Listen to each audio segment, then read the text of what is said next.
Information in Broadcasting and Waves 2025 Create in India Challenge प्रस्तुत करते हैं सिम्फनी ऑफ इंडिया, भारत की गूंज। प्रतिदिन शाम 6 बजे, पुनः प्रसारण रात 11 बजे डीडी नेशनल पर।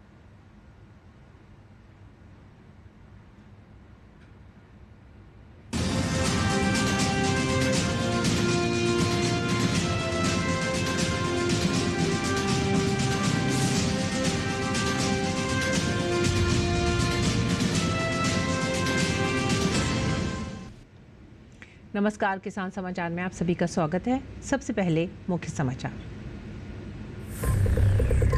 केंद्रीय कृषि मंत्री ने कहा, किसानों से उपज एमएसपी पर खरीदी का कार्य जारी। प्रधानमंत्री के नेतृत्व में केंद्र सरकार किसानों की बेहतरी के लिए प्रतिबद्ध। शिवराज सिंह चौहान ने कहा, दालों के घरेलू उत्पादन को बढ़ाना, आयात पर निर्भरता कम करना है लक्ष्य। केंद्रीय कृषि मंत्री शिवराज सिंह चौहान ने नई दिल्ली स्थित पूसा परिसर में Mahi national cooperative federation of FPOs द्वारा आयोजित 2 दिवसीय राष्ट्रीय कार्यशाला का किया शुभारंभ। शिवराज सिंह चौहान ने कहा, एफपीओज किसानों को सशक्त और समृद्ध बनाने में निभा रही है महत्वपूर्ण भूमिका। केंद्रीय सहकारिता मंत्री ने लोकसभा में कहा, मोदी सरकार सहकारिता को दे रही है बढ़ावा। अमित शाह ने कहा, त्रिभुवन सहकारी विश्वविद्यालय बिल से सामाजिक समावेशन और ग्रामीण अर्थव्यवस्था को मिलेगा बढ़ावा। सहकारिता में नेतृत्व का होगा विकास। ग्रामीणों की आवासीय संपत्तियों के दस्तावेजीकरण और अधिकार पत्र के लिए स्वामित्व योजना की शुरुआत। विदेशी प्रतिनिधियों का दल हरियाणा के अलीपुर गांव में ड्रोन मैपिंग सहित स्वामित्व योजना के सभी चरणों की ली जानकारी।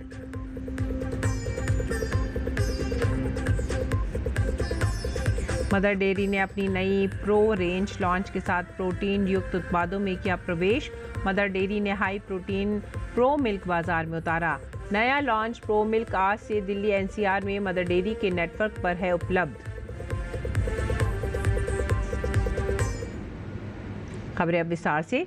केंद्रीय कृषि एवं किसान कल्याण मंत्री शिवराज सिंह चौहान ने किसानों को समृद्धि और मोदी सरकार द्वारा किसानों को लेकर किए गए महत्वपूर्ण निर्णयों के बारे में बात की। उन्होंने कहा कि नरेंद्र मोदी के नेतृत्व में एनडीए सरकार कृषि और किसान कल्याण के लिए पूरी तरह से समर्पित है। उन्होंने किसानों की उपज खरीदी को लेकर मोदी सरकार के निर्णयों की जानकारी भी दी। कि तुअर, मसूर और उड़द के ठीक दाम किसानों को मिल सके, इसके लिए वो प्रभावी और पारदर्शी इन फसलों की खरीद की व्यवस्था करें। केंद्र सरकार ने, कृषि विभाग ने राज्य सरकारों को अनुमति दी है। तुअर की खरीदी का काम चल रहा है। आंध्र प्रदेश, गुजरात, कर्नाटक, महाराष्ट्र, तेलंगाना में नेफेड और एनसीसीएफ के माध्यम से एमएसपी पर खरीद जारी है। मेरी अपील है, इस योजना का ठीक क्रियान्वयन राज्य करे। कृषि मंत्री ने केंद्र सरकार द्वारा किसानों के पंजीकरण और प्रोत्साहन को लेकर भी जानकारी दी। चना, सरसों और मसूर, इनकी भी खरीद पीएम आशा योजना के अंतर्गत की जाएगी। अलग अलग राज्यों के लिए, राजस्थान, मध्य प्रदेश, गुजरात, इनको सरसों की खरीद के लिए स्वीकृति दी है, मंजूरी दी है। तमिलनाडु में खोपरा की खरीद को भी मंजूरी दी गई है। किसानों को पंजीकरण और प्रक्रिया को सरल बनाने के लिए हमने नेफेड और एनसीसीएफ पोर्टलों का उपयोग सुनिश्चित किया है। मेरी फिर एक अपील है कि एमएसपी के नीचे किसान की इन फसलों की कीमत ना जाए, इसलिए केंद्र सरकार की प्रतिबद्धता है। राज्य सरकार प्रभावी सहयोग इन खरीदी में सुनिश्चित करे। लोकसभा में त्रिभुवन सहकारी विश्वविद्यालय विधेयक 2025 चर्चा के बाद पारित कर दिया गया। त्रिभुवन सहकारी विश्वविद्यालय बिल पर चर्चा का उत्तर देते हुए केंद्रीय सहकारिता मंत्री अमित शाह ने कहा कि मोदी सरकार सहकारिता को बढ़ावा देने का कार्य कर रही है। इस बिल के जरिए ग्रामीण अर्थव्यवस्था को बढ़ावा मिलेगा और सहकारिता में नेतृत्व का विकास होगा। उन्होंने कहा कि विधेयक के पारित होने से सामाजिक समावेशन, ग्रामीण अर्थव्यवस्था को बढ़ावा, उद्यमिता के साथ देश में कॉर्पोरेट नेतृत्व का एक नया प्रतिमान स्थापित होगा। गुजरात के आनंद जिला स्थित इंस्टीट्यूट ऑफ रूरल मैनेजमेंट को सहकारिता विश्वविद्यालय बनाया जा रहा है। ये देश में सहकारिता की पढ़ाई करवाने वाले सबसे बड़े संस्थान के रूप में उभरेगा। सहकारी विश्वविद्यालय के रूप में इसे राष्ट्रीय महत्व का संस्थान माना जाएगा। यहाँ सहकारी क्षेत्र की तकनीकी, मैनेजमेंट, शिक्षा और ट्रेनिंग भी दी जाएगी। इससे ग्रामीण अर्थव्यवस्था सशक्त होगी, स्वरोजगार और छोटी उद्यमिता इसका विकास होगा, सामाजिक समावेशन भी बढ़ेगा और नवाचार और अनुसंधान में भी कई नए मानांक गढ़ने के लिए मौके उपलब्ध होंगे।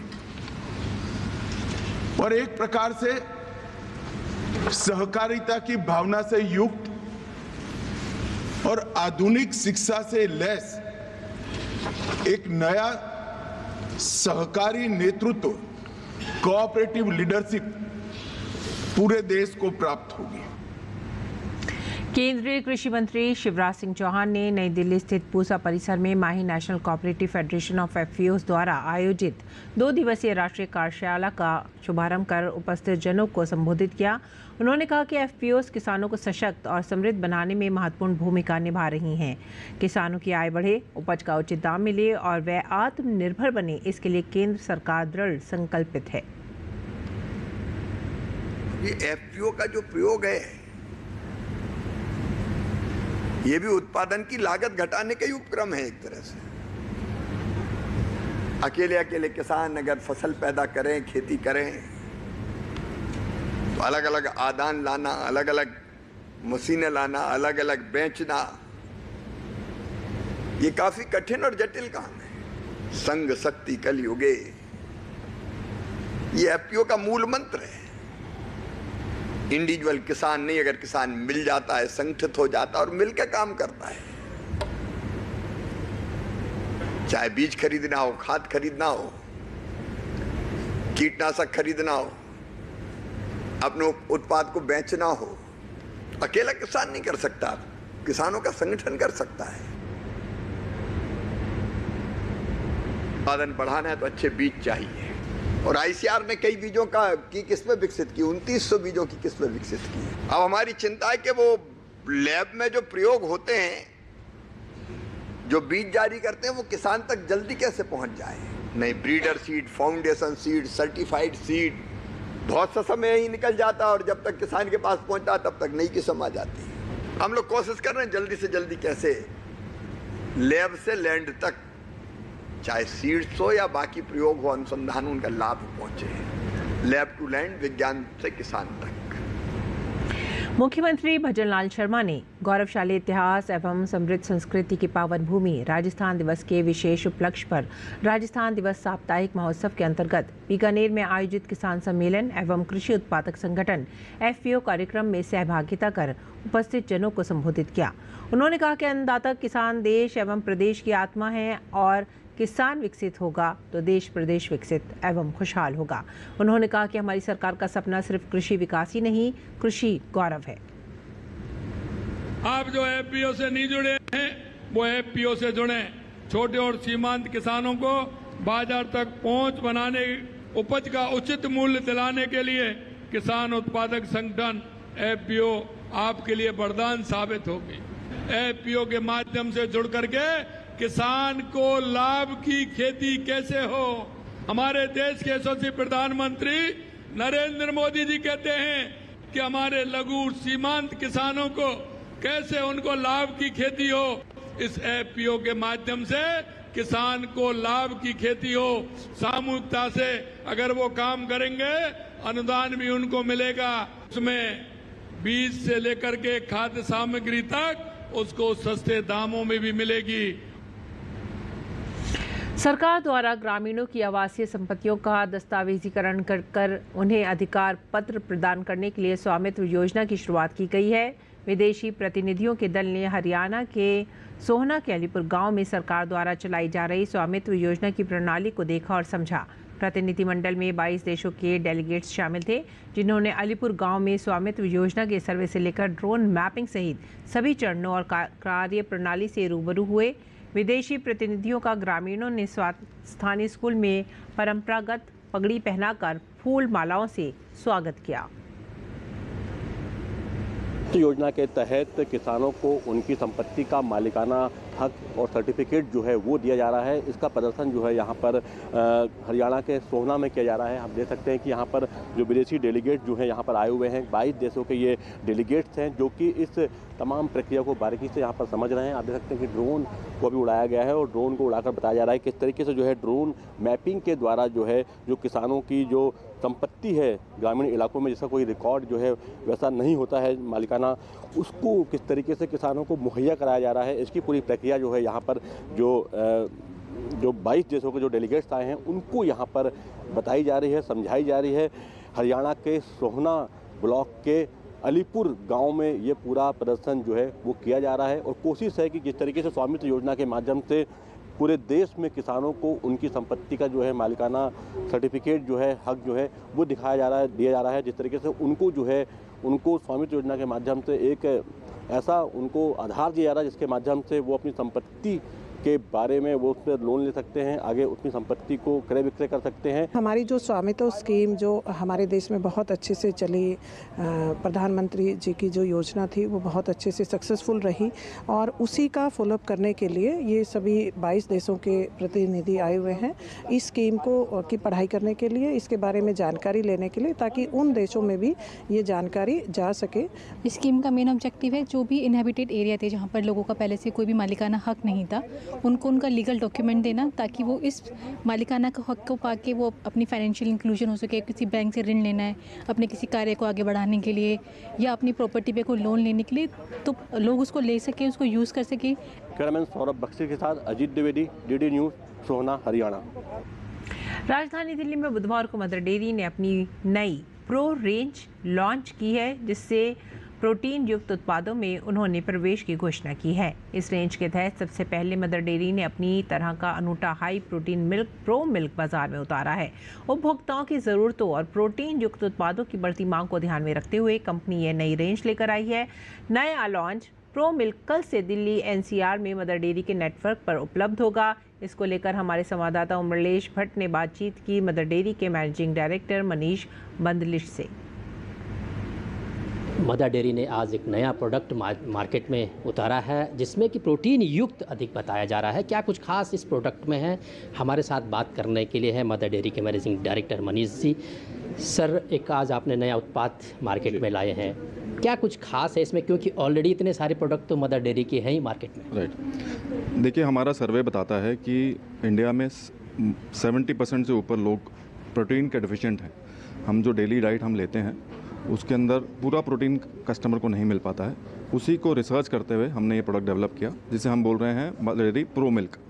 इस प्रो मिल्क में रेगुलर मिल्क से 30% एक्स्ट्रा प्रोटीन्स, जो कि बहुत नेचुरल प्रोटीन्स है, वो इसके अंदर मिलेंगे कस्टमर को। घर में छोटे बच्चे से लेकर कोई भी बड़े हमारे जो बुज़ुर्ग हैं वो इस प्रोडक्ट को कंज्यूम कर सकते हैं और उनको प्रोटीन का डेली टॉपअप मिलेगा इसमें। सर, दूसरा ये सवाल है कि कब से मार्केट में ये प्रोडक्ट आएगा, उत्पाद आएगा, और इसकी कीमतें क्या होंगी? हम लोगों ने इसको बहुत अफोर्डेबल रेंज में लाए हैं, जो जिससे कि किसी भी रेगुलर कस्टमर को इसका कोई बोझ ना लगे और फिर भी उनको डेली टॉपअप मिले। तो 70 रुपये पर लीटर के हिसाब से ये प्रोडक्ट को प्राइसिंग किया गया है और ये कल से दिल्ली एनसीआर की पूरी मार्केट में अवेलेबल होगा। चाहे वो आप हमारे बूथ पे जाके लीजिए, चाहे आप ऑनलाइन लीजिए, या फिर जनरल जो हमारे किराना शॉप्स हैं वहाँ पे लीजिए। सर, दूध के अलावा क्या क्या प्रोडक्ट और आएंगे इसमें? हाई प्रोटीन की रेंज में हमारे पास कर्ड और पनीर, ये 2 प्रोडक्ट हमारे रेडी हैं जो कि अगले 3 से 4 महीने में मार्केट में उतार देंगे। सर, डीडी से बात करने के लिए बहुत धन्यवाद। धन्यवाद। कैमरामैन जयशंकर के साथ मैं उर्मिलेश भट्ट, डीडी न्यूज़, दिल्ली। गुजरात में राजकोट जिले के पटधरी तालुका के खम्बाला गांव के किसान अशोक मकवाणा की ज़िंदगी को सोलर पैनल ने एक नया मोड़ दे दिया है।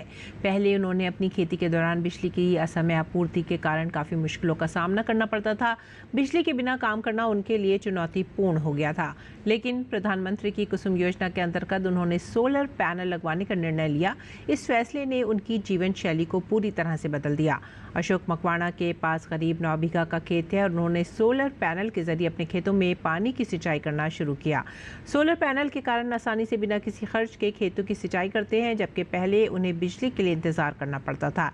इसके अलावा सोलर पैनल से उनके कुएं और बोरवेल में पानी भरने का काम भी आसानी से हो जाता है। वो ड्रिप इरिगेशन सिस्टम का भी उपयोग करते हैं, जो जल संरक्षण में मददगार साबित हो रहा है। अशोक मकवाणा का कहना है कि सोलर पैनल के साथ उन्हें किसी प्रकार की कोई परेशानी नहीं हो रही है, चाहे मौसम कोई भी हो, मानसून हो या फिर गर्मी, सोलर पैनल हमेशा ही काम करता है। इसके साथ ही बिजली का बिल भी शून्य हो गया है, जिससे उनके खर्चों में काफ़ी राहत मिली है। उन्होंने कहा कि ये योजना किसानों के लिए वरदान है।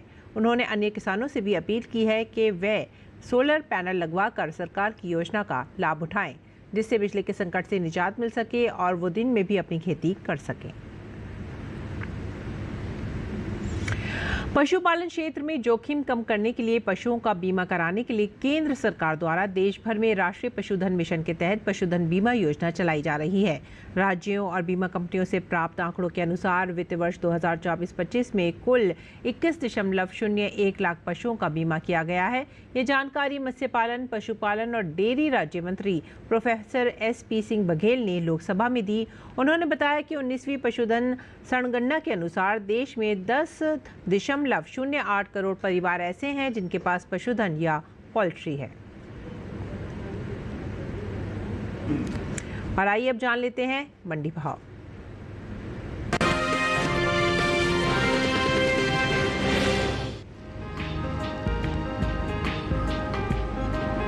कृषि मंत्रालय की ओर से हाल ही में अंतिम अग्रिम अनुमान को जारी किया गया है, जिसके मुताबिक रबी और खरीफ सूरजमुखी की पैदावार में कमी का अनुमान जताया गया है। साल 2023-24 के दौरान देश में कुल सूरजमुखी की उपज 1,73,000 टन होने का अनुमान है, जबकि साल 2022-23 के दौरान सूरजमुखी की पैदावार का यह आंकड़ा 3,63,000 टन था। यानी बीते साल के मुकाबले इस साल सूरजमुखी की पैदावार में 1,90,000 टन की कमी देखने को मिल सकती है, जिसका असर सूरजमुखी के बाजार भाव पर पड़ सकता है।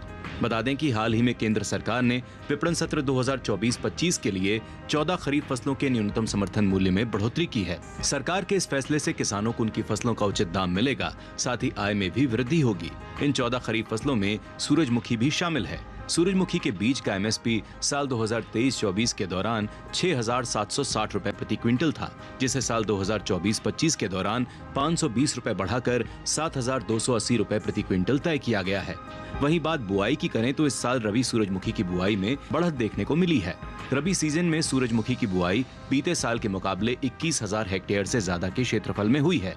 कृषि मंत्रालय की ओर से हाल ही में जारी ताजा आंकड़ों के मुताबिक साल 2024-25 के दौरान रबी सूरजमुखी की बुआई 74,000 हेक्टेयर में हो चुकी है, जबकि साल 2023-24 के दौरान रबी सूरजमुखी की खेती महज 53,000 हेक्टेयर में हुई थी।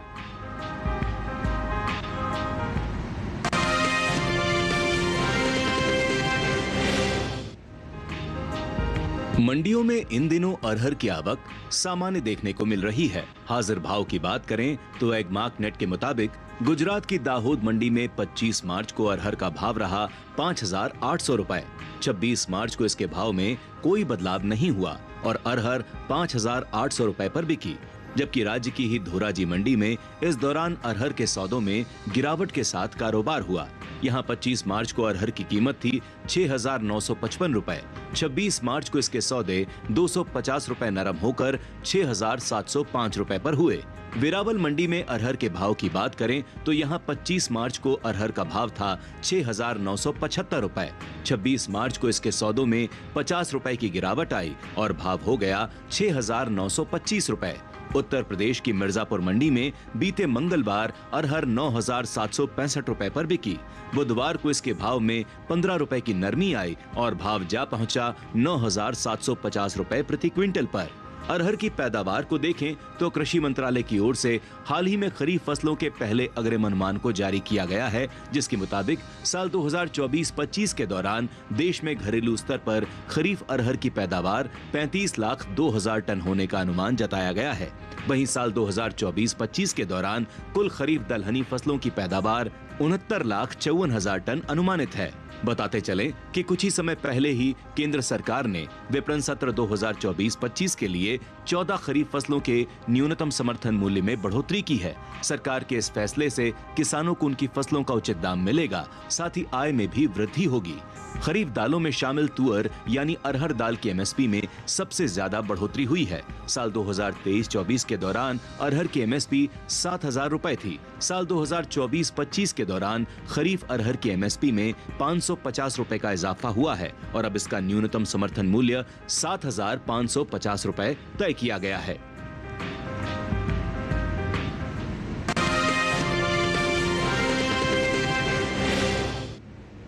और आइए अब बात करते हैं मौसमी खेती की। किसान इस मौसम में कैसे रखें अपनी खेती का ख्याल, जानते हैं। नमस्कार, आप देख रहे हैं डीडी किसान।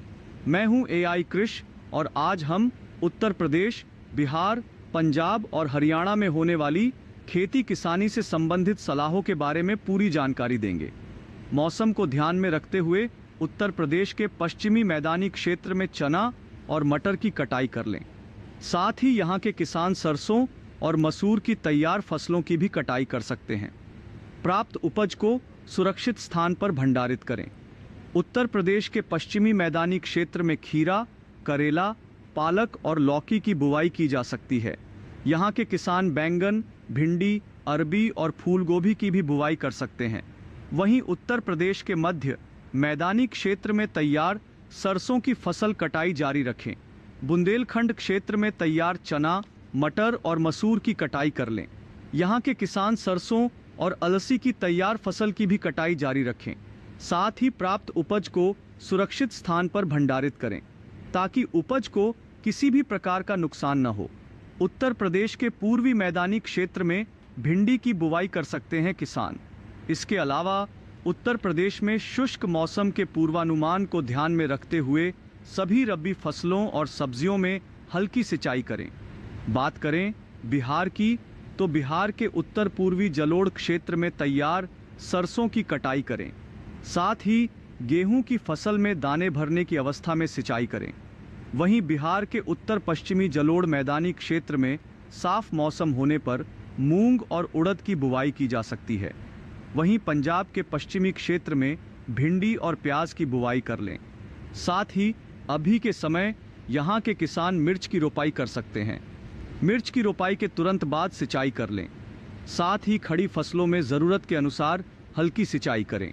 बात करें हरियाणा की, तो यहाँ के किसान तैयार सरसों फसल की कटाई कर लें और प्राप्त उपज को सुरक्षित स्थान पर भंडारित करें।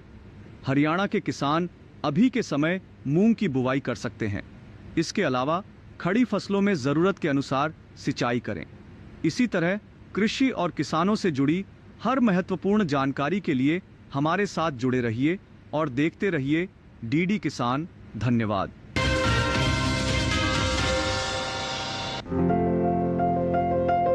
ये मौसम भिंडी की बुवाई के लिए अनुकूल है। उत्तरी भारत के मैदानी इलाकों में गर्मी की फसल जनवरी के अंतिम सप्ताह से मार्च तक और बरसात की फसल जून से जुलाई तक बोई जाती है।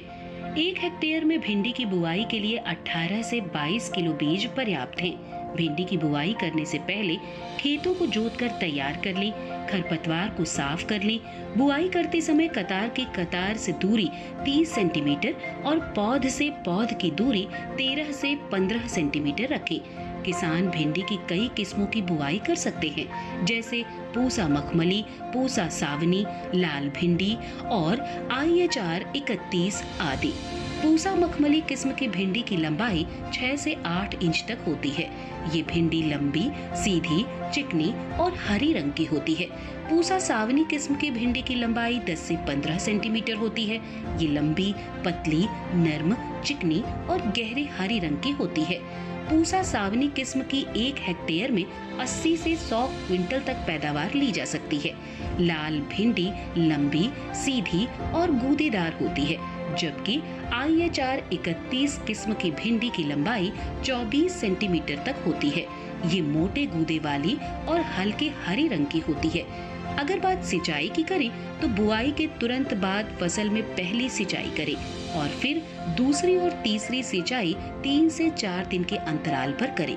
फसल की अच्छी बढ़वार के लिए खेतों में समय समय पर निराई गुड़ाई करते रहें।